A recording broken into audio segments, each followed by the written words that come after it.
Hello, welcome to another one of the shows that has got some sort of name. I can't remember it. I think it's what. I think I said, what is it now? Because it was something else. And then I noticed there was another show with the same name. So it is what it is. We have lovely guests. We have more than two guests, possibly. I don't know. It's all a bit last minute. But we have got some amazing guests. I'm going to bring the first two in on there all at the same time, adding to the stream. Hello. Wrestling with the Champ. Hello. That is Ant McGinley and Damien St. John for Wrestling with the Champ. Good day to you. Where is your show? We haven't worked this out yet. We not only do we not have a very good setup for sitting down, we're in a very makeshift place. We're in the Omni Centre, so that's where the cinema is. We're in the ground floor. If you know Edinburgh, it used to be the Walkabout and Jongleurs.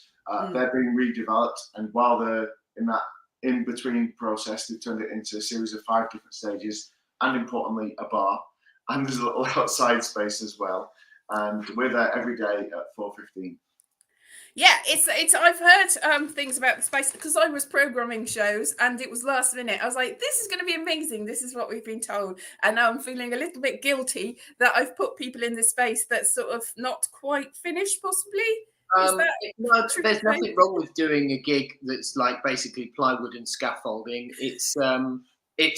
It's fine as long as you have the insurance. It's all right. No, there was maybe some more expectation of that venue being for spoken word, but obviously quite a lot of acts either play music or have some kind of audio element to them. But everyone seems to be working quite nicely. And if you sit in the central bar area and come and have a drink. By the way, sit in the central bar area and come and have a drink. It's really nice just to be surrounded by that cacophony of sound and life that I think we've all missed over the last couple of years. Absolutely. And I mean, I've played at a lot of venues. I was at Cabaret Voltaire one year and I had, well, I thought it was like you can get 20 people in there. It wasn't. It was a cupboard most other years, but I had it. But I could still hear the two other venues, very much so. I tried a microphone. Everyone's like, it's overwhelming in this room. And also we can still hear everyone else. So you've got to put up with these things, even if you're nice. Yeah, we have ditched the microphone. And, you know, I mean, we're both loud people anyway. But it's like we're on stage 4 and it can hold 60 people. Max, I mean, we're getting an average of about 20 for each show, which is really good. But you just find that microphone is just gonna so overpowering.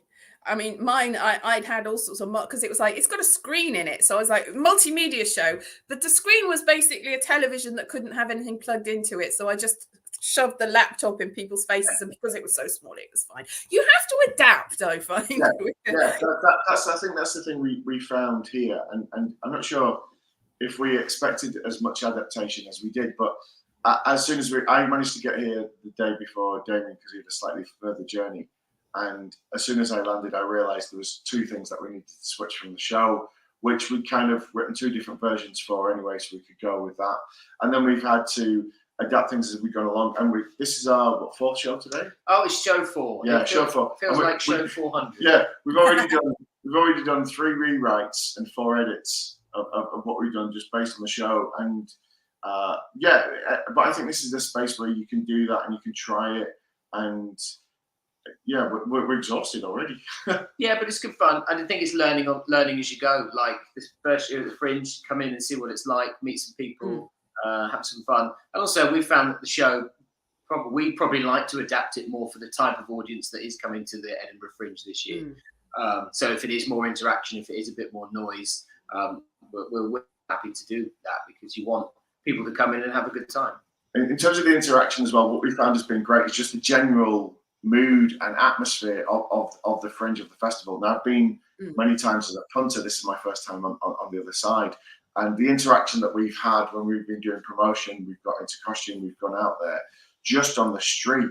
We're almost creating street performance with passers-by, you know, when we're handing out the flyers. Well, that's true, actually. And if you find us on Twitter at the Champ Pod, you'll see we were walking past.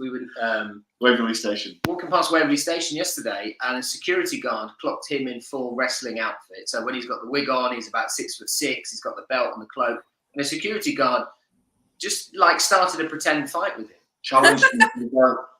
Like, and he just, and of course there was a look between the two of them, and they both went, "Yeah, should we just do this? Yeah, fine." And it just happened, and we had this big rumble in an outside bar. Someone who was having a pint, watching it, laughing his socks off, who thought it must have been staged, then ran in and did the 3 count as a referee just off his own back, and it was this really nice kind of ad-libby atmosphere. And happenings. I mean, yeah, that's what we found walking around in costume, nice bright colours. People have been really receptive, fist bumps, high fives, and that. And I think it's what people have been missing for a while. Well, exactly. That's what you want. That's what you expect from the Fringe. And I think a lot of the reports have been saying it's not happening so much. So it's nice that you've got into the flow of things right there, in there. Yeah. I think that, bar sales might be down. I mean, there's an element that we touch on in the show because Ant's character, the Ginger Ninja, is a pub wrestling federation champion. And we talk about how pubs are a dying breed, much like his character, because pubs are closing, bars haven't all reopened since COVID. Young people, hello to any young people, you're not drinking enough, and that means you can't sustain the vibrant alcoholic energy in the city. So you tend to find that maybe they come in and they just have a Coke or just a water. So instead of spending £15 on a couple of drinks between the two of them, they might even bring their own recyclable water bottle and go home. So there's definitely maybe a generational shift of what the Fringe would look like long term, in an economic sense. But we found people really friendly, really lively, and it's definitely an impact on the economy. But you've got to keep going. This Fringe has been going 75 years now. Yes, it started just after the Second World War, and you look at what Scotland has been through since then. The Fringe is resilient, and it will be ever adaptable. Absolutely, and that's the whole beauty of it, because it changes every year. It changes every day and week. I mean, you've come to the last week of the 3 weeks, so you will have got a different experience for the people that have been there in the first week or all the way through or in the second week. And I think that's the beauty of it. It's just you just have to make it what you make it, really. Yeah, lean into it. Otherwise, don't bother. Just come and have fun. Don't listen to the naysayers, the sayers that say nay. It's a great time. We're sitting on the bus and people are asking us about our show because we're in costume. Now, not everyone's doing costume, right? It's going to be a lot of blokes in check shirts and jeans that don't want to talk to people for various reasons, and that's fine. But we've come in as performers and artists that are trying to bring a bit of colour to the city, which is our way of doing it. And we found the locals, the tourists, are very receptive. Yeah, I mean, I think the costumes also helped. I think the first year that I came, I was with an improv show, and one of the people insisted on dressing up as Elizabeth I and flyering, even though we did not have Elizabeth I in the show. In the end, he had to go in as Elizabeth I because that was what people were expecting. But it was like, why were you? Yeah, I think it was the sort of like, because he was doing this, we had to have this in it. So the show very much changed. I kind of like that. It's almost like lying to get people there, which I'm all for. And if you do come to our show, you'll get free money and win a car. Yeah, but then eventually you have to have the actual free money in the car, otherwise people will start kicking off. Yeah, so have you found the shows have been going well? What the audience response has really enthused you? Yeah, I mean, it's really surprising, given the lack of, and let's just bash it one more time, given the lack of official Edinburgh Fringe app, which that is really useful for a functionality perspective. But when you walk around the city and you go, hey, there's a binge strike, there's a lot of rubbish. I think what happens to these flyers come the 30th of August, again, that kind of eco-awareness that you'll see when you've got the younger festival goers coming in with their recyclable, sustainable metrics. This festival won't look like that to them. It will just look like waste. So it's interesting, how people have found out about our show with the kind of guerrilla flyering that we're doing, the free fringe that we do it with, PBH Free Fringe, really good, listing us on their website and their app. And yeah, there's been good attendance, and it's interesting. We did the Leicester Comedy Festival, our first 2 shows with this podcast as a live show back in February, and it was nice to meet people that were interested because they've seen the little box in a program somewhere and start to define your audience. For us, when we finish this, we go back to doing the podcast, and the two will kind of live side by side. So it's interesting. People going, a wrestling comedy. Okay, there's 3 we think at the Fringe this year. There's obviously the wrestling, There's the Mythos one, Yeah. and then ours. And actually, whilst they're all wrestling themed, they're all completely different shows. One is celebrity experience that charges you like 20 quid a head. There's the Mythos one that's kind of more art performance. Thor meets the other guy. What's the other guy? Oh, Thor and Loki. Thor and Loki, that's it. Those brothers, Matt and Luke Goss. And then there's ours, which is just 40-minute silly mess around, lots of interaction, lots of fun, and it's free. So I think people, if you're into wrestling, we had a guy that came to the first show, and he said, I used to wrestle in a tag team called the Ginger Ninjas. And I was like, I've got to come to this show. I'm going to go to all the wrestling shows. So you might think, oh, well, wrestling is niche. Yeah, it's niche. Wrestling comedy, super niche. But niche is really good for comedy because it helps define an audience. You walk past lots of gigs and it's like Irish comedy, here's a flyer. You're going to get a lot of people. You're going to fill a venue doing it that way. Saying a wrestling comedy, you probably won't. But we tend to find those that do come are more invested because it's what they've been looking for all their lives since they were born. Yeah, and those are the people as well that afterwards are going to go, oh, where's the podcast? Where can we listen to it? We're going to so ongoing. Yeah. Now I think we've had other wrestling ones. There was one about Gorgeous George, the wrestler Gorgeous George. For a few years we had up there. So, but I think that it does, when you've got a sports comedy, the comedy trumps the sports. It's like if you've got a sports drama, even if you're not interested in the sports, you're still interested in the drama or the comedy behind it, maybe. Yeah, and that's why we've done some rewrites because you're going to you do kind of like a tick count. So if you're looking at your script on a page, how many jokes are you expecting on that? Tick the joke, 1, 2. So if it's 2 and you're not getting any of those, scrub it out and start again and try something else. Just add a bit of improv or just freestyle and work with the crowd a bit more. So just to try and get that laughter count up, you're right, is really important. Yeah, absolutely. Sorry, I was just checking on my other guest. He will be here eventually, but we'll talk to you for some more because how have you found other things around your show? Edinburgh this year, have you been here before? Is this your first? Yeah, so I've been here a lot. I mean, I actually, about 25 years ago, I was on the ensemble cast for a small show that came up here. And then I've been back maybe 6 or 7 times just to visit and enjoy the Fringe. And it's such an exciting, vibrant, experience. And one of our referees that we brought along to the show, we kind of lost for 3 days because he just, honestly, we didn't see him for about 42 hours because he just got into the seeing different shows and running around. And I saw a lot of that in myself. And I think it's different when you're performing as much as we are because I've only managed to see one show. I'm about to go and see another one now. But I think that's been conserving the energy and focusing on what we're doing and getting that right. But no, it's a great city. We've managed to see no other shows so far, that Ant said.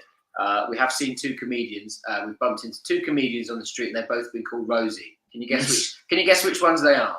Wilby and Matafeo? No. Neither of those. Although I do. Rosie Wilby is she did the vagina monologues. Was that hers? The breakup monologues. That's it. I knew feminist. No, we bumped into Rosie Holt yesterday. Yeah. And Rosie Jones. And also, it seems to be at 11 o'clock each night. We keep bumping into famous Rosies. So who could it be tonight? It's going to be a new. Well, we've got 2. Yeah, we've got 2 to look out for there. But no, it's been a great city. We're really lucky that we can be here, and it's just one of the most diverse cities I think we've ever been to. Like again, when I just can't say it enough. When he's in the street, normally if you're an average person, you're not in costume. Nobody looks at you twice. You just get your head down. You're on your mobile phone. You hide under your brolly, and you get on with your day. The amount of people that make eye contact with him 50 yards away, and their fist bumps or stop to chat, and they just feel like they know you already, and that's such a lovely thing to be putting out there. Yeah, and I think as well, we found that we were a bit worried that people were going to be overwhelmed with flyering and all the people promoting, but we've actually found people approaching us and asking us what the show's about and where it is, and those are, you can't ask for much better than that. But can we ask you for some tips? We're first-time performers in the city. What should we avoid doing? What should we really look forward to doing? That is a good question. I was just about, because I wasn't sure what guests were coming out. I know that somebody had asked for tips and I'd written a load of them. And I was like, that's what my show's going to be today because nobody's turning up. But now I'm like, you've put me on the spot. But I had about 100. But it really depends what you're looking for. I think you need to plan in time. Certainly, if you're coming up for a week, it's difficult because you want to get as many shows in of your own as possible. But if you're up there for the 3 weeks, you need to plan in the rest of it so that you can just lie in one day, and also stay up at least one night until 5 o'clock at a bar. Try to get into a members bar once. Don't bother more than once. Also, stay in bed all day one day. That would probably be best. If you're looking for coffee, yeah, there are coffee places, but if there's more coffee places than there used to be. Coffee's probably not on everybody's high point. Also, it's very expensive to eat. It's if you talk to the residents and you go to the restaurants, you realize that it's 3 times as much for that month. And they're like, I can't afford to eat it there. So probably go to Lidl and carry your food around in a big bag. Yeah. That's probably the best way to eat. In terms of flyering, well, you have to give out the PBH Wee Blue Book. Yeah. It's very helpful because people really want to take that. And you just slip your flyer in it. So you tell them about your show, maybe poke it out a little bit, maybe put a little sticky label where it is so that you can just flip it open. Exactly. Yeah, it's really interesting you say that because when we were out doing some stuff in St James's Quarter, a couple of people, I was like, you've seen this monster of a man. There's free comedy on tonight. It's free comedy throughout the festival. And they're not sure. I said, well, look, hey, if you don't like us, we're absolutely fine with that. This book has got all the free comedy you need for the entire festival. Every single show in this book is free. It won't cost you a penny. Go and have a look in your own time. Avoid us like the plague, but there'll be spoken word, musical act. There'll be everything in there. And they're just like, wow. Like they really treasure that value that's in that book. Yeah, I mean, people are hoping to get some sort of donations, but you don't have to. That's the thing, is if you are a rich person and you're a generous person, then please give all you can. If you are in the middle, then please, that'll be nice. And if you can't afford anything, I'm sure everybody will be very happy to still have you there. So it's more of a sort of, a community. The community helps nurture the artist and the rest of the audience. Yeah, I would say from the performer point of view, even if you can't make a donation, I think it's nice if you just give some feedback at the end rather than just disappear. Oh yeah, because I think we have seen that a little bit, and you appreciate those hard times for people, but it would be nice if people just said they enjoyed it or thank you or I came for a photograph, something like that. Just because then you get a sense of they haven't ran away because you were terrible. I mean, that might be exactly what's happening. And I'd rather they did that than tell me it's terrible. Well, that's it. I mean, I think a few people run away because they know they can't afford it or they don't want to pay. It's just that, still talk to them. Don't run away at the end of the show. If you don't want to give money or you can't afford, just talk to people. Yeah, with people. We're not begging. Exactly. We do have a referee at the door, though. So. That's a bit of intimidation. Yeah, it's really hard to know. So, how have you paced yourself? You've said 3 shows so far. Did you say? Yes, 3. So Saturday, Sunday, Monday. So today's show 4. We've done 1 showcase somewhere else, and then we've also done a lot of performance. So I'm very aware. I'm feeling it on my voice already, and so I'm just, especially because of the character that I portray and the way that he carries himself, and so I'm already being very cautious and making sure I loop, lots of water and just taking it easy when I'm going around. So, although I do feel like we mentioned this, was it last night? We feel like we've been here for 3 weeks rather than sort of 3 or 4 days. Yeah, I'm very happy to get to the end of it, a broken husk of a man. And have lots of stories to tell. I don't plan on pacing myself whatsoever. I want to learn as much as in the nicest way possible. I want to learn as much as I can and come back next year with the ability to do a bit more pacing and have that bit more experience behind us. But we've spoken to so many promoters and owners and things like that, and they've all got loads of great knowledge to talk to. So that's just the power of just having conversations, isn't it? And meeting people, sticking around at the bar, and you just don't know who you bump into. So networking, exactly. It is. Yeah, if you want to call it that, it is networking. But it's making friends as well. Making friends is what we're trying to do, really. Yeah. Just experiencing the festival is another way of putting it. Well, because we're all, unless you live in the city or close by, we're all away from our friends, loved ones, family. I've got two kids at home down in Hampshire, 3-year-old and a 1-year-old, and I miss them a lot. And I'm up here doing this for selfish and selfless. Thank you. Selfish and selfless reasons. It's important to be able to tell them stories. As the years go by. But yeah, we're all giving up a lot to be here, sometimes financially as well. So really, wherever if you're playing at the Pleasance or you're playing at the Omni Centre, I like to think we're all in the same boat. Yeah. Well, I think so, because I mean, you could say that it's a sort of class system. Oh, these paid venues and all the free, but really, we are. It's just a question of how much you're paying for your venue. If you're not, and I think that most of the people that start off at the paid venues realise that it might be better to not pay that much to get a better. I mean, the Omni Centre maybe is a bit ramshackle, but there are people paying really good high money for a very, very similar space. And we were very kindly offered a 3-week run for the show through a reputable comedy promoter. Which we were very keen to take up, but away from home and family for 3 weeks is hard. But also it's the cost and then the accommodation cost as well. So we thought, well, let's play it with a straight back year one, free venue, and learn a bit more about what we do. Otherwise, you might never do it again because it might take you the next 2 or 3 years to pay off for all the debt you've racked up. So we've tried to approach it as a balance sheet as much as anything. And also, if the venues, those paid venues, want your show there, then they do very, very helpful deals. And whereas if you're just hiring the space, you tend to end up paying more than the people that they are trying to get. It's unfortunate. You say your wig's at the dry cleaners. My wig is drying. I want to go pick it up, so it's in tip-top condition. I'll catch a show. So I'm going to have to disappear because that's fine. Yeah. So. All right then. Have a good dry cleaners. I'll keep you for a bit. We can talk about your podcast a little bit. Yeah, awesome. No worries. I get centre stage finally. Hooray! Yay! Move up. That's very interesting art in the flat. Is that where you're staying? Yeah. This is There might be some rude words in there. Apologies to any kids listening. What a great way to find out your first swear word. Yeah. Yeah, so your podcast is also it's also called Wrestling with the Champ. Yeah, we started it back in 2020.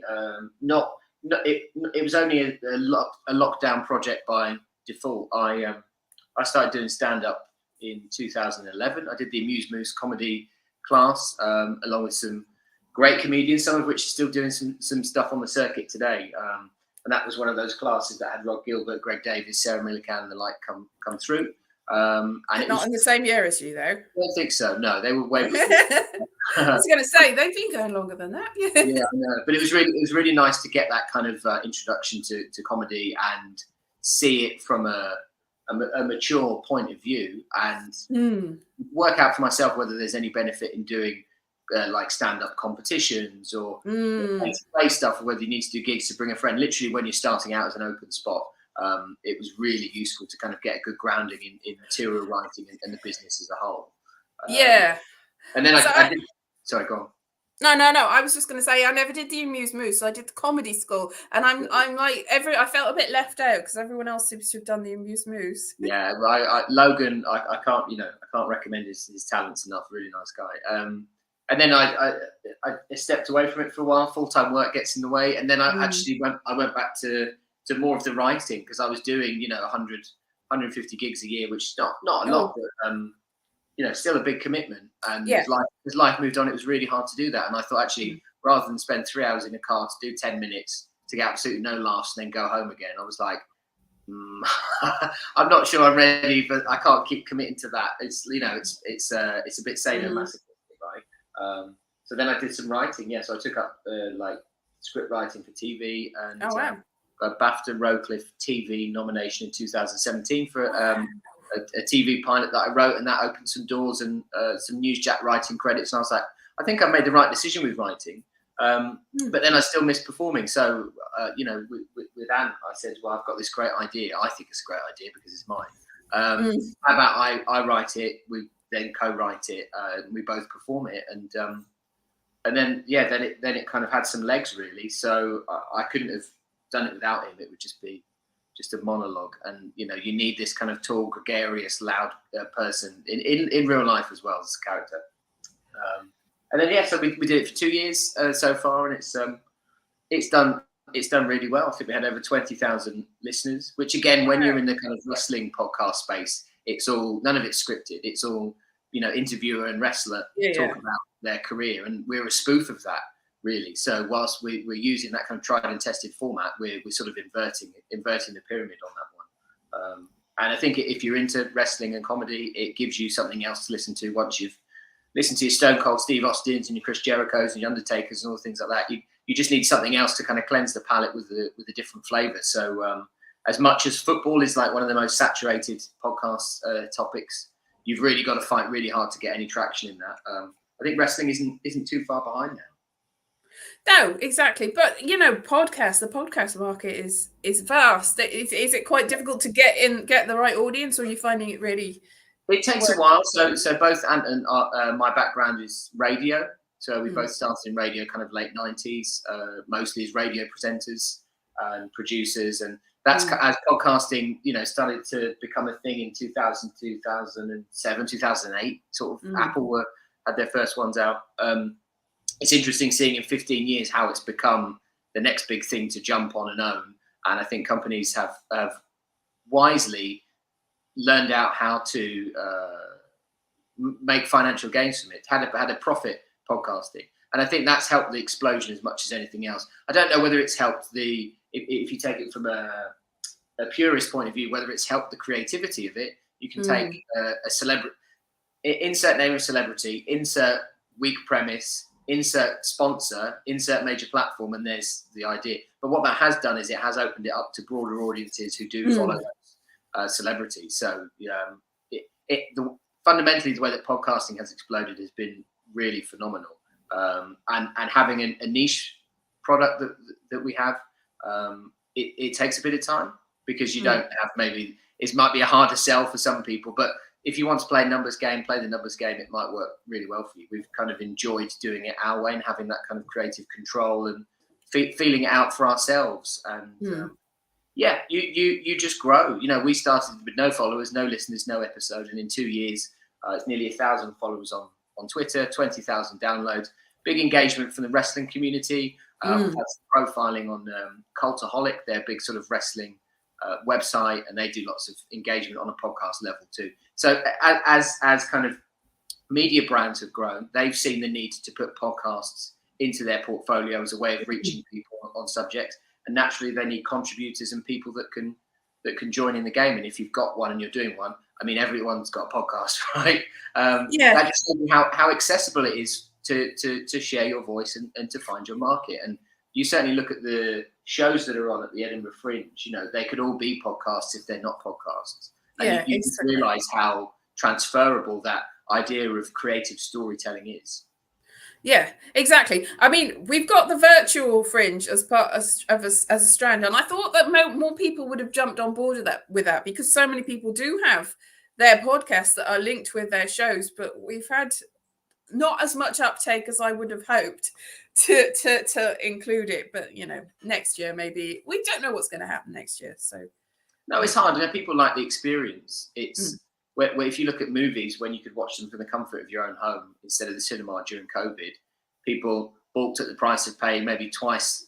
You want the James Bond film, well, guess what? It's going to be £20 instead of £10, but you get to watch it in your own home. And cinemas really struggle now to get people in. A lot of them close. A lot of the local independents that don't have digital projectors, they're shut down. Yeah, because it's really expensive to maintain them. So there is definitely a shift, and virtual when it has to be. But if it's an option, maybe people would rather come up here or go and see another festival. It is a challenge, but also we're so used to the Netflix on demand model that the idea of watching live programming anymore is a bit. The kids are just happy to dial in on their own time and hit play. So exactly, experience, You've got the choice, but I think that's the thing, to get the choice. So if you've got the live experience, because I mean, like Amazon has gone from online only to now you've got to shop. The whole thing has been There. Oh, look, I've just got another guest. Hello. So I'm just going to bring the other guest in. So, hello, how are you? Yeah, I'm good. Good. I'm sorry. It's all this little fella's fault. Oh, He vanished for like 2 days, and like Jesus, and this is very blasphemous for a Muslim to say, like Jesus, on the third day he came back. oh, what's the name of the cat? Excalibur. Oh, nice. So you pulled him out of a stone. Almost. Yeah. All right. I'll let you get back down there. Yeah. Okay. Yeah, introduce yourself and what experience you have of the Edinburgh Fringe, not the Free Fringe, just the Fringe generally. I've had both. Okay. I've had free. I've had ticketed, and no, just get out of the wires. Nice Excalibur, good boy. I've had a good. It's like a parent. You have to be sort of like, "What are you doing now?" No, that's a no. Move that away. They love wires. Sorry. My name is Saif AK, or stage name Saif AK. Fringe, I started doing the Fringe in 2005, and then again in 2006, 2007, 2011. I think you and I met in 2007, possibly. Possibly. Possibly. I don't know. I think you were involved with the Peter Buckley Hill Free Fringe group. I have been, but not at that time. No, at that time I wasn't. I didn't. What year was it you were working with him? 2008 onwards, really. But okay. Yes, I've just realised that Damien, you're looking so sad. Hello, Damien. This is Saif. We're welcome again. Nice to meet you. Nice to meet you too. Yeah, we may have to be shipped to the past in the night because I've been roped into an actual real life work call. Ooh, all right then. You go and I'll bring it. Have a good Fringe. Thank you. It's kind of my work are really supportive to allow me to do emails in the morning and gig in the afternoon. So I should probably stick to that. All right then. I'll let you go and have a great one. Thank you. Thank you so much. I don't know how to hang up on this thing. That's all. I'll do it for you. Alone at last. So yeah. I thought he'd never leave. Yeah. So we had a good discussion about the balance between live and digital at the moment. Have you got experience of both? I do, especially since lockdown, especially since being an English comedian, English-speaking comedian, but, British, with an American accent, like Rialina, disability we can't claim on. I've done what I like to call analog, is doing stage, and I've done digital, which is like Zoom, Instagram, and so on and so forth. They're both, they have their charms, and they have digital has its charm, but has its setbacks in sense of like in the analog world of doing a stand-up gig. And I mean, you've been to the Fringe, so you've seen free Fringe shows, you've seen ticketed shows, you've seen like shows at the Underbelly, Gilded Balloon, Pleasance, Courtyard, etc. You've seen the prestigious BBC Arty Farty Hello Ducky, we're an exclusive club of upper rich white class people, like you've seen like all those, right? Yeah. So, and the thing I digressed, sorry, mild ADHD in the morning before breakfast. The thing about analog, or as like what I call analog, which is, stage, microphone, audience, is that if you say, does anybody here drive? People in the audience, there's no fourth wall. That fourth wall is invisible, not like in Deadpool or in a movie or in a TV show. You can actually like not only break the fourth wall, you can cross the fourth wall. You can interact with the people, and the people, like literally, you can see an expression, face change. You can pick up on human nature and human behavior. Digital, you kind of have to work a lot harder, because I blame office environments having Zoom meetings, because they've been nonstop, like, everyone come to the meeting, okay, and then everybody mutes themselves and like, they participate.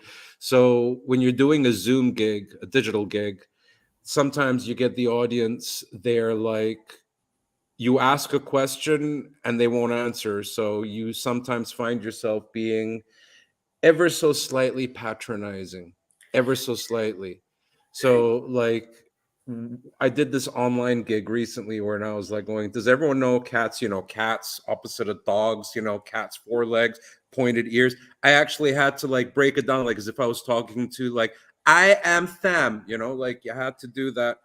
Like and one of the comedians actually commented later on going, I love how you were asking people that extra like effort. And I was like, it's an online gig. What do you expect? Nobody wants to interact. It's sort of like, I'm taking a break from Pornhub and YouPorn. So I decided to like attend an online gig, and like online gigs and porn, I don't really want to interact or be seen to interact unless I want to, pay for the privilege. So I'm sorry. Yeah, it's a very different dynamic. I made the mistake of my solo show. I've done it in previous years and it seemed to work out where I'm asking people to just give me information, what do you want to see from me? But this year's been a bit of a hard slog. If I've got any audience at all, it's not their fault. I think everyone's just sort of like, oh, don't make me do any work at the moment. So I'm like, I just have to do all the work anyway. Yeah, no, I agree with you 100%. Like, I mean, I've done like something like 6 solo shows, like 6 different solo shows on stage. 2 of those were at the Fringe. Like over the years, like, I mean, like this October, it'll be 20 years I've been doing stand-up. And last November, I did my new solo show that I'm working on, and I did it on Zoom. And I have to say, I am not a fan of solo shows on Zoom. I'm not. Because literally people, like I must have, when you personally reach out to people rather than just spam people, because so I reached out to like 100 people. Like I connected with 100 people, had conversational, like, do you want me to send you the link? Yes, I want you to send me the link. Are you going to come and participate? Yes, I'm going to come and participate. Are you okay with this? I'm okay with this. And then on the actual night, only like 12, 14 people turned up. And the other 86 people were just like, and the 14 people that turned up, out of them, only 2 people were unmuted, so I could hear 2 people's laughing out of 14. And the only time, and this is, I don't know if I'm going to get slack from your female viewers, but the only time that the women unmuted themselves to correct me as a man was the way I pronounce, and I probably still fuck it up, quinoa.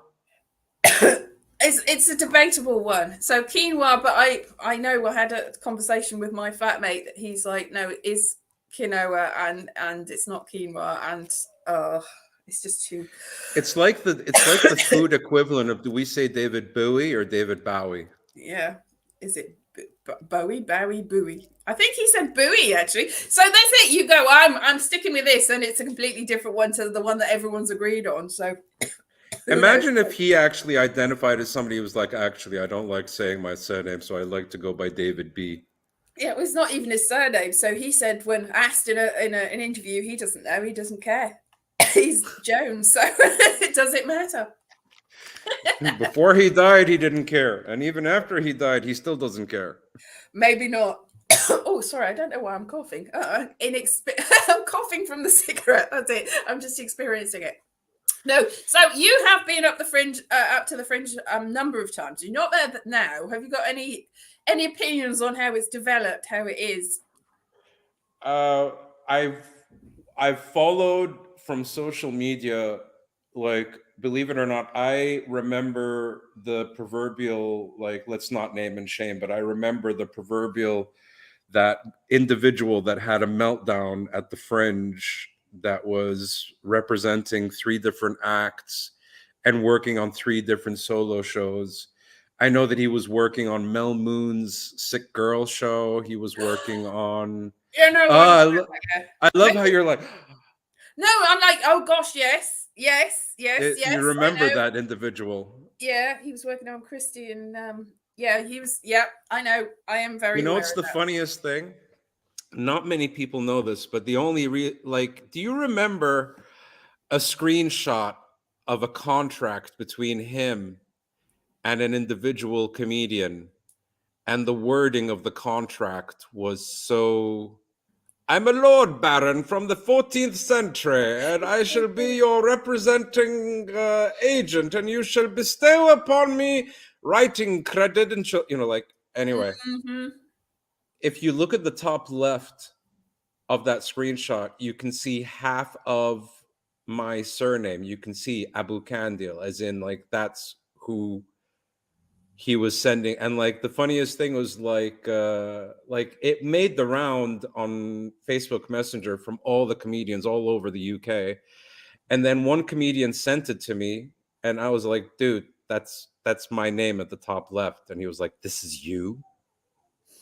You're the person he was taking this contract to? I was like, yeah. And that was the contract that made me just read it out to my mother. My mother was like, what the hell is this? Who is this guy? And what century is he in? It's a very strange one, that, yeah. But yeah, to your question, how do I've seen it change, I've seen it evolve.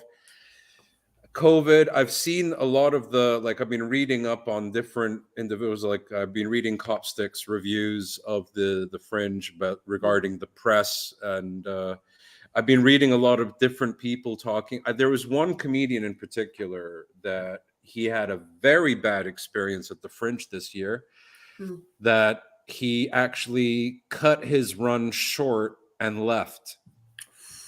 I think there's been a few people like that, so that's not narrowing it down. And in his stories on Instagram, he was going, yeah, it seems like, lighting and having a working microphone are beyond the abilities of this organization. And this organization is one of the free organizations. And again, I don't want to name and shame. Well, the thing is with the free organizations is it pretty much says, if you want lighting, you bring your own lighting. We've got microphones and a basic sound system, and the rest of it is up to you, and we're working together to try and find this. If you're paying for a big venue, you're paying for the big venue, and additionally, you're usually paying a bit extra for the lighting and the tech, and even more if you want somebody to do it for you. This issue, if you're not paying for a venue, what on earth do you expect? No, you're absolutely right. I've done in 2005, I came to the Fringe, and I was literally just coasting around, and any open mic slot, I was like that crack hoe, I suck your dick for 5 minutes on stage, type thing. Sorry, I don't know if you have people that would be offended by that. It's morning, but we'll just whatever. It's fine. It's the Edinburgh Fringe, exactly. It's not true Fringe unless somebody's swearing in Scotland. 2006, Patrick Monahan was doing Do the Right Thing, and I cameoed in his show as the Iranian president Ahmadinejad. He had this routine material about George Michael and Ahmadinejad being each other's spitting image twin. Anyway, so I got the experience of being in a venue like the Underbelly in 2006. Then in 2007, I did my own solo show with Peter Buckley Hill's Free Fringe. And luckily for me, the lighting was provided by the venue. It was the Phoenix Pub on Broughton Road. The microphone did a pretty decent job, and I've got and it was not that massive a room that my projection wouldn't. Anyway. But then in 2011, I was again in the Free Fringe. But in 2014, I was at the venue, the Yurt, which was a new venue that the Stand had opened in St. Andrew's Square. They had 2 different venues in St. Andrew's Square. And one was this Mongolian yurt, tent that could seat 150 people. So in terms of audio, there was a sound engineer, John. In terms of lighting, again, John's department, there was stand crew outside handling the tickets. And so it was, and there was the box office, literally, 2-3 meters away. So I experienced, the free and the ticketed, and you get what you choose. If you're going to go to McDonald's and have the Happy Meal, you're not going to get full. if you go to Gourmet Burger Kitchen or Nando's and you get like, you know, a 3-course, 4-course meal, you're going to be satisfied and full and need a walk and maybe a nap.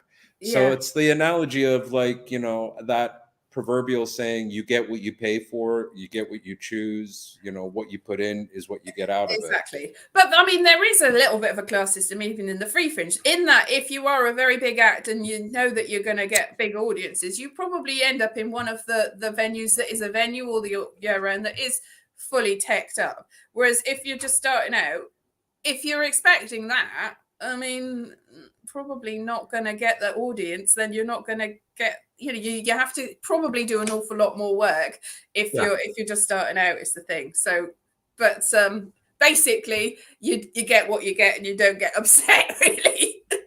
And if you do get upset, then find something else and bring your own, because it is a cooperative organization really. If you want that, then you bring that. I mean, I'm working all the year round to help people get spots, and then it's like, well, why haven't you given us this and that? It's like, I'm not getting paid for this, you know, I'm just doing this to try and help people. There is like, I mean, this is the downside or like the double-edged sword of the free shows, is that there's an element of people that do for altruistic purposes, then there's an element of people that do for fiscal purposes. So you'll get like a friend doesn't mind helping you flyer, or a comedian in arms doesn't mind helping you flyer. Then there's the option of paying someone to flyer.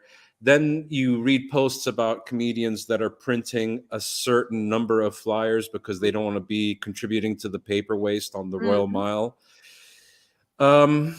And like, I don't know, it's like, you know, I mean, a flyer, I get the principle behind the flyer, but I think the environmentalist in me just wonders, there must be a better way than just making all this paper. Like, you know, 3/4 of the Amazon forest every year is used for the Edinburgh Fringe Festival. So it's like, you know, like that's like obviously an exaggeration. Maybe it's just like, you know, 10% of the Amazon forest. Maybe it's the redwood forest in California if it hasn't burned up.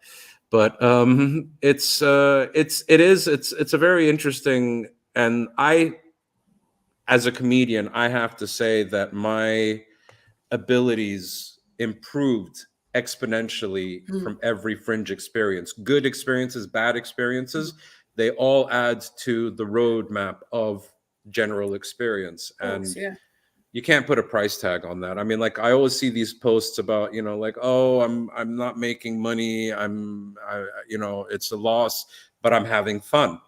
You know, so, and then you'll get the other people that are super stressed. I mean, obviously we can't, if we're talking about the fringe, we have to address that proverbial elephant in this year's fringe room, which is the Jerry Sadowitz that was a pretty big one. Penis gate.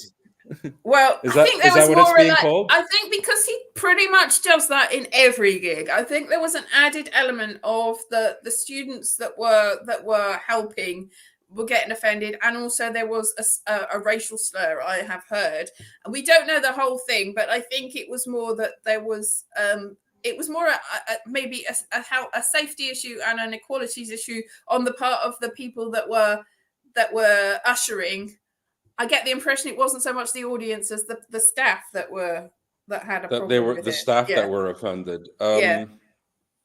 See, this is the thing when it comes to, like, I this is like an ongoing debate between myself, fellow comedians, and like comedians here in Egypt and comedians in the UK. And like Ricky Gervais said it, like Ricky Gervais and Steve Hughes are like, in my opinion, they said it the best. Steve Hughes says, if you're going to get offended, then don't fucking go to the comedy show. Pretty much. I was offended at the comedian made a joke about the Lord, and then the next morning I had leprosy, you know. And Ricky Gervais said it best when he says, just because you're offended doesn't mean you're right. And I'm from the school of comedic thought where if you offend one person, that's what art does essentially. Art is going to trigger a myriad of emotions. So take, for example, the modern artist Damien Hirst.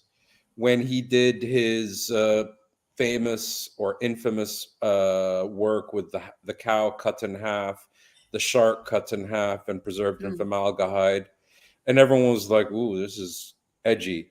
Then he went really, really far, and only people in Britain will understand this. Like people outside of Britain will be like, who's Myra Hindley? When he did a very, very famous painting of Myra Hindley using children to dip their hands in paint. You don't remember this? I don't remember this. It's like, I think they might have silenced this because I haven't. No, this was like, I remember this because it was the first time in the Tate's history that artwork like the Mona Lisa had to be protected behind a sheet of glass because the British public were so enraged that Damien Hirst, they thought he was glorifying Myra Hindley, but you know, again, in the world of art, but in the world of art, the idea that he used children to dip their hands in paint and then to press against the canvas, and the entire picture is a massive, it's like, I think 2, 3, 4 meters high. Yeah. And it was painted by children. Like he had children paint this. So you could turn around in an artistic mindset and say, is this a commentary about child labor? Is this a commentary about how we love to sensationalize the serial killer like we do with Jeffrey Dahmer, we do it with Ted Bundy? Why wouldn't we do it with Myra Hindley? You know, it's just because we're British, we're a bit more reserved, we don't like to glorify them. Yet, what do most British people like to watch? Criminal Minds, CSI, you know, NCIS. Yeah, so I think that there is a thing to say. Is this art? Is this commentary? Is this satire? Is this just hate crimes? Is this whatever? And it's like, it's very difficult they're inextricably linked. Sometimes you can't tell what the intention behind something is. You can only see the result. And it's like, yeah, it's really complicated, isn't it? Because, I mean, you want to have free speech, but you also want to not have people being...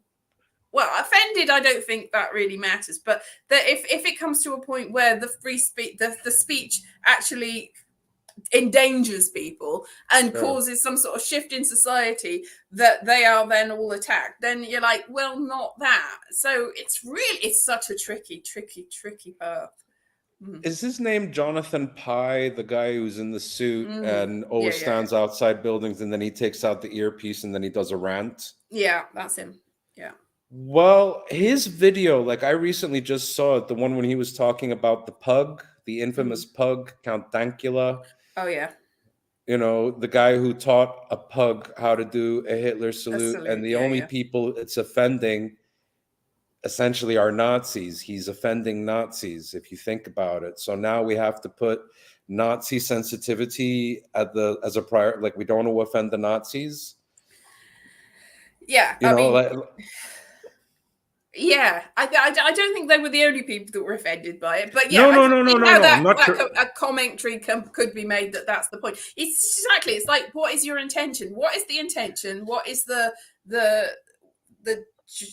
sort of thing behind this? And sometimes it's not always clear, which is the problem with satire now, because there's so many satire sites which are basically people just being hateful and then going, aha, it's satire, or people being so close to the truth. That's not satire. That's just saying something that would happen anyway. It's really a tricky situation out there because everything's just been muddied. It's like, the world has gone just like, there's so much information and so much of it is contradictory, and it's really difficult to know who to believe. I mean, I've been looking at a lot of places that have just been horrible about certain people and then gone, why is the mainstream media defending these people? It's like, well, there is there there are media outlets that have got a particular agenda. But if every single media, like mainstream media outlet, is saying more or less the same thing based on actual facts and free to view information, then maybe the mainstream media has got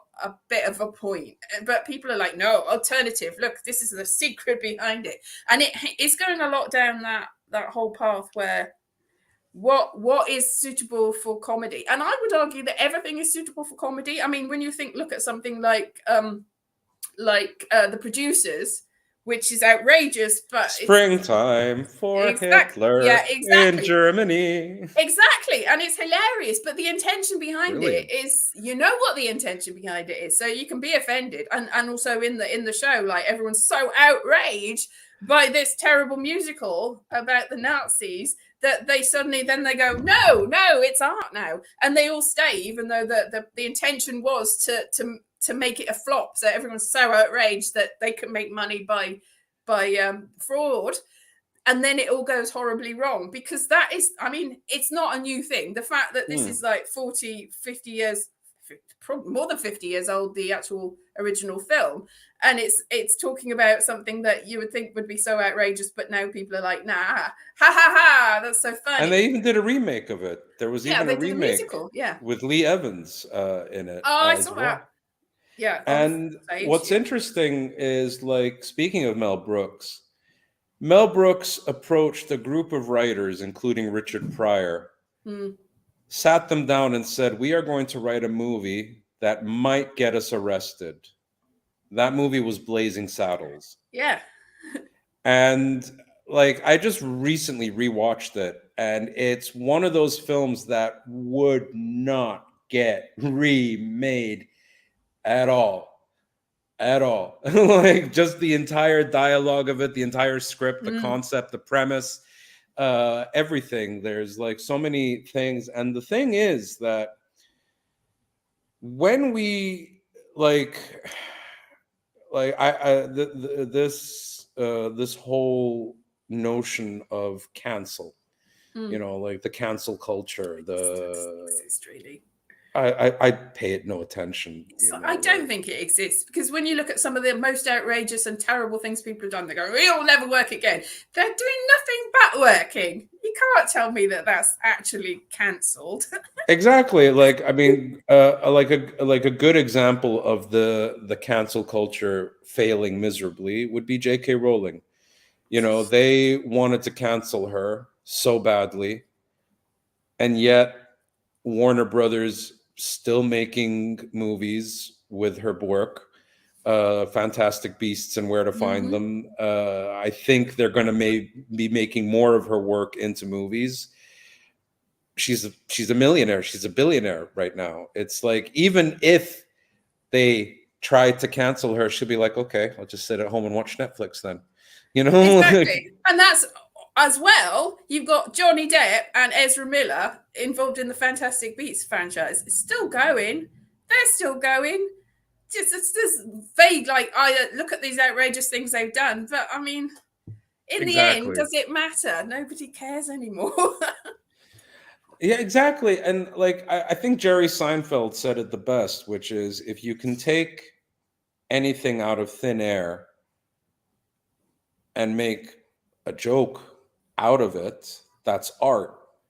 And I mean, if you look in history, the first form of artistic censorship was when Michelangelo painted the Sistine Chapel, and he'd finished his work on the Sistine Chapel, and the Pope came in, looked up, and obviously said in Italian, but, you know, for the sake of this, we'll make him sound like a wise guy. Hey, Hof Maron, what the you got God and Adam naked? Clothe them up right now. I don't want to see John. I don't want to see God's pee-pee, and I don't want to see, like, the, you know, like, cover that up right now. So that's like artistic censorship right there. Like, that was somebody telling an artist, I don't like what you're doing, change it. And no one, in my opinion, no one has I live in a country where expression is limited. You know, the freedom of expression is limited. And if you think the Middle East is like Britain, you're very deluded in terms of like, you know, what we have of freedoms. I mean, yeah, we have rights, etc., etc., but you know, we don't have the same, like, there was somebody, I was watching a video of Ronald Reagan, and Ronald Reagan was like going, a lot of people think that, you know, there's no democracy in Russia, but you know, a man can come into the White House, slam his fists on the table, and say, I don't like Ronald Reagan as a president. And in Russia, you know, a guy can go into the Kremlin, beat the table, and say, Mr. Khrushchev, I don't like Ronald Reagan. You know, like, so Yeah. it's like, and that's kind of like what the Middle East is. Like, I mean, I'm sure you've heard many stories from comedians from the UK performing in Dubai, performing in Egypt, and being told by the locals, oh, by the way, don't do a joke about this, don't do a joke about that. You know, being advised by their bookers, being advised by their agents, oh, if you're going to do your material on drugs.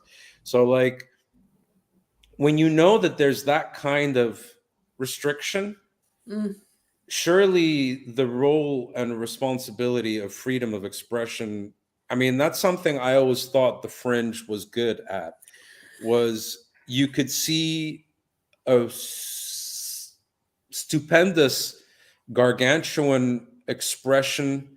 Like in 2014, I remember going and walking on the Royal Mile, and a group of theater performers were walking dressed in costume for their show, and their production was called God on Trial. And the premise of the show was, it was set in, I think, one of the concentration camps.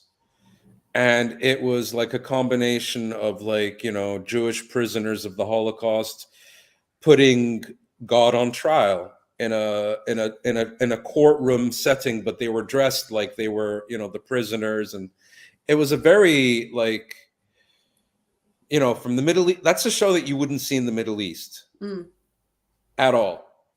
So, like, to see that level of freedom now being under scrutiny, now being put into the parameters of, if you're going to offend this person, you can't do this show. And if you're going to offend that person, you can't do this. And then, you know, you have to, like, if you think of the university, I'm sure you've heard of like the university shows in America, where comedians are now told that if they want to perform at a university, there's like a long list, checklist of things they can't do material about, and that they have to abide by these. And we've seen the videos of well-known comedians in America, like, performing at a university and then suddenly having the microphone switched off, or having being told that their work has to be cut short.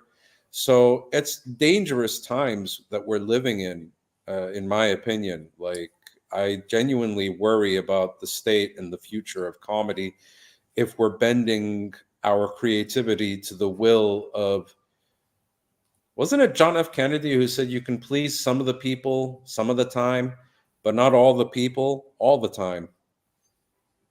Yeah, except him on or a Fringe P.T. show. Barnum, somebody. Yeah, that is so tricky though, because I mean, you look at particular regimes where you're not allowed to say anything. I mean, even in Britain in the 70s, the blasphemy laws were still. I mean, they took Oz, I think, to court, and they took a particular a gay magazine to court for writing I think there was a poem about Jesus on the cross, and there was a Roman centurion that was looking up and lusting after him or something.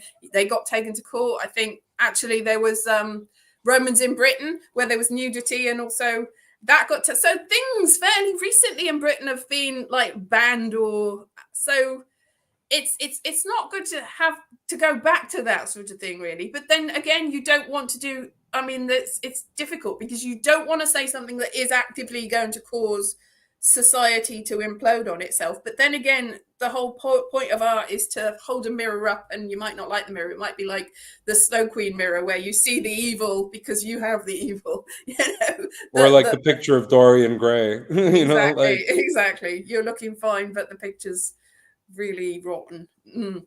It's so hard. It is. Like, I mean, I'm just suddenly reminded of Ricky Gervais's comedy special, Supernature. Mm. Now, that was like two comedy specials come to mind in terms of like the new social agenda. Is Dave Chappelle's The Closer and Ricky Gervais's Supernature. Now, I watched Dave Chappelle's The Closer literally maybe like a week after all the pitchfork angry people on social media started to like beat their chests and demand his cancel. And I got into like, I don't want to say arguments, because at least an argument can be a logical back and forth, whereas I met brainwashed zealots would be the best way to describe these people that turn around and they were like, one of them was like telling me, I find you a problematic comedian if you like Dave Chappelle. And I was like, well, I mean, did you watch the special? She was like, no, but I read the transcripts. And I was like, you read the transcripts? This is not Watergate. This is not like the O.J. Simpson trial. This is like a comedy special. You need to watch it from start to when the credits start rolling. And then you get the full picture. And then it was like Ricky Gervais's comedy special, Supernature. I watched that before I saw all the anger on social media. Like literally, it was one day randomly, I was on my Netflix and then it was like, we suggest this for you. And I was like, why not? I like Ricky Gervais. Even though he's atheist and I'm Muslim, I respect his beliefs and I respect his style of comedy. And in his special, I found my Muslim self not offended, but uncomfortable slightly with his Muslim material. But again, I saw the nuance and the cleverness behind the material.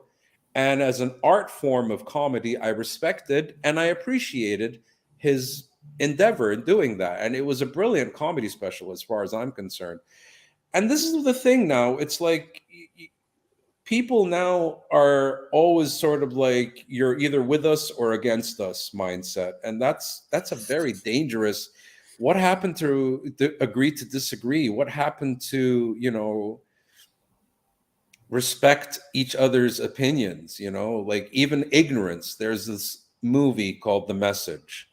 It came out in 1976. It was made by an Egyptian called Saif AK. He was the producer on Halloween with John Carpenter.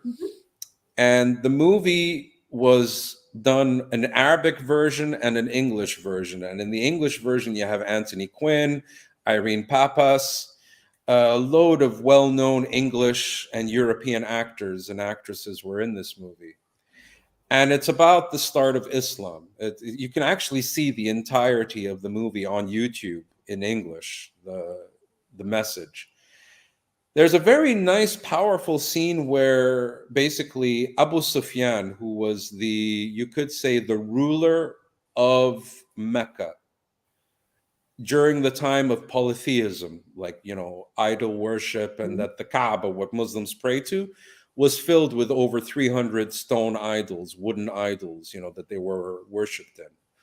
Like god of trade, god of this, goddess of that, And Abu Sufyan there's the scene where he's talking to the Prophet, and they don't show the Prophet because it's made with Islamic guidelines. And his line to the camera, i.e. the Prophet, was basically, I don't know if I can believe fully in what Islam is and what you're about. And one person turned around and said to him, you still doubt? But then Bilal, who was the first to make the call to prayer, turns around and says to the other guy, you have to respect his ignorance. You have to respect that phrase. You have to respect his ignorance. Now, ignorance nowadays can be seen as a negative word, but technically ignorance means you are not knowing. You do not know. So you have to respect what he doesn't know. And the same thing applies to comedy. You have to respect what other people find funny, and you can't turn around and say, this is how we should all laugh. This is how we should all like. I mean, that's fascism. That's intellectual fascism. Yeah. And well, there's so many different people in the world. I think the trouble is people that really want to shut down thought and discussion and are seeing it from one perspective are quite vehement a lot of the time. It can cause. So maybe what we're saying is you can't say these things. It's not that you can't say these things. It's like there's going to be a lot of people that are going to get really angry and kick off if you do say these things. Possibly it's more protecting society from itself by saying, let's just steer away from this because society's too stupid to deal with nuance, and satire is definitely not working at the moment because nobody understands what's going on. And intention and who is saying it, who's saying the message, and the intention behind it is so important. Like, and it's very difficult sometimes to tell people whether people are being hateful or just making fun of the people being hateful. It's such a minefield. I don't even know what's going on in the world. Believe it was Martin Luther King who said, "We live in an age of guided missiles and misguided men." I think, yeah. And on that bombshell, we should probably leave this. Thank you so much for joining me. This has been twice as long as my usual shows, but we've gone into philosophy and society and free speech and everything way deeper than usual. Yeah. It's what you get when you bring someone like me on like I don't do the my favorite color is green. And whenever I do a Fringe poster, I try to make sure there's some greenery on my posters. You know, like. Well, I'm sure there is somebody like that. I'm not sure whether it's a particular dig at anyone else. But thank you so much. And no, of course not. Thank you so much for joining me. It was my pleasure, Elise. Yeah. It was my pleasure. Absolutely. And maybe next year you'll be back up at the Fringe, do you think? Wallahi, which means I swear by God, if I'm out of Egypt and in the UK, I would 100%, I don't think I would take a show. Mm. I mean, I'd want to take a show, but if I did take a show, I think I would try to go for one of the ticketed venues, just because at least the ticketed venues have less technical issues than the free ones. Because like if the free ones are all about it's free, but you got to bring a microphone, you got to do this, you got to do that, you got to do this, you got to do that. Homie, I just want to come and make people laugh. I don't want to do all this like, theater grip shit. Like, don't you have like people to do that shit?